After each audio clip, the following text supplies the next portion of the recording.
Hey, so in this video, we're going to take a look at a cantilever beam with a couple of loads on it. This is kind of interesting because we have a distributed load here, 200 pounds per foot, and a 1,200 pound load that's at an angle, right? So this is something that we're going to have to take a look at. So the approach here is very similar. We're going to draw a free body diagram, and then we're going to apply the equations of equilibrium. When we do our free body diagram, we are going to want to do our resultant force and location for the distributed load. So in addition, what we're going to look at are we're going to take this force that's at an angle and break it into its x and y components. So first, let's draw that free body diagram. Okay, so what I did here is I copied the structure down, the geometry, the loads, and what I want to do here is I remove the support symbol, this rigid support symbol, and I want to replace that with forces, with unknown forces, and in this case, a moment as well. So we have our unknown force, AY, we have our unknown force, AX, and also what we're going to get here is some unknown force, or in this case, it's a moment, of MA. Okay, we include our positive sign convention and we're ready to go. So now that we've got that, let's take a look and start what's next. So when we come here, we're going to want to take a look at this uniform load. So with the uniform load, let's take a look. So the uniform load, what do we have? We have something that looks like this with a W equal to 200 pounds per foot, right? A length that's equal to 8 feet. We get out the resultant of a rectangular, load here is going to be what? It's just W times L, which is 200 pounds per foot times 8 feet, and that's going to be 1,600 pounds.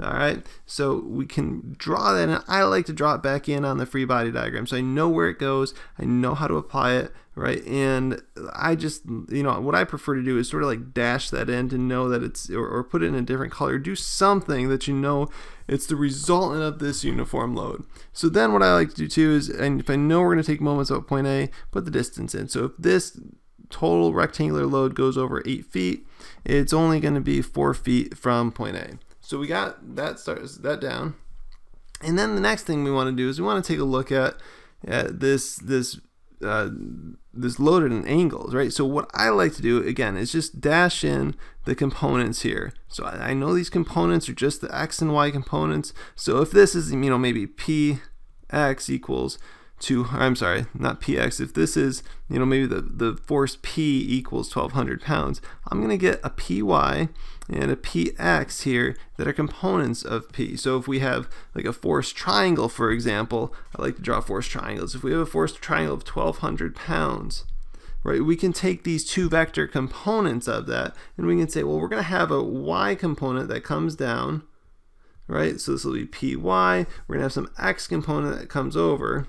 And if you add these tip to tail, right, they'll be equivalent to this total load, P. So when you take this total load P, right, and you take your two components, they're equivalent. So we can use one or the other, right, but not both. So in this case, this goes down to simple trig, right? We know that this angle here is 30 degrees, so we can write, well, px equals P times the cosine of 30. So if we do that math out, P cosine 30 is 1,309. 1,039. Let me write that again. 1,039. Point. We can go crazy with decimal points here, but 0.23 pounds. Okay. And if we do py, we have, well, this is going to be P times the sine of 30 because it's opposite the angle, right? Sine of theta equals opposite over hypotenuse. So in this case, py over p, so equals py over p. To get py, we can solve both sides by p sine theta. That's how we get this relationship down here. Okay, so if we take p sine theta 30, that's just going to be 600 pounds. So now we're ready to apply our equations of equilibrium. So let's get to it. So let's start with sum of the forces in the x direction equals 0. Well, I'm going to say positives to the right. So I have ax going to the right. I have px going to the left, minus px equals 0. So for once, we don't get a trivial response. We get ax equals px. Ax isn't just 0. Ax, in other words, equals px, which is, this 1039 I'm just going to leave it 1039 pounds. Okay, so we get an answer. AX has to resist the force caused, the horizontal force caused by this 1,200 pounds. All right, next we can do, let's just go right to some of the forces in the y direction. The nice thing with this is we only have one unknown force in the y direction, AY. So here we can solve this directly. We have one equation, one unknown, but AY goes up, RR goes down, PY goes down, and all of those have to add up to 0. So at the end of the day, there has to be equilibrium. So we're going to say that, well, AY minus RR, so in this case we have RR, which is 1,600 pounds, minus PY, which was 600 pounds, has to equal 0. So what do we get? Well, we get AY, 1,600 and 600. We add those to the other side. We get equals 2,200 pounds.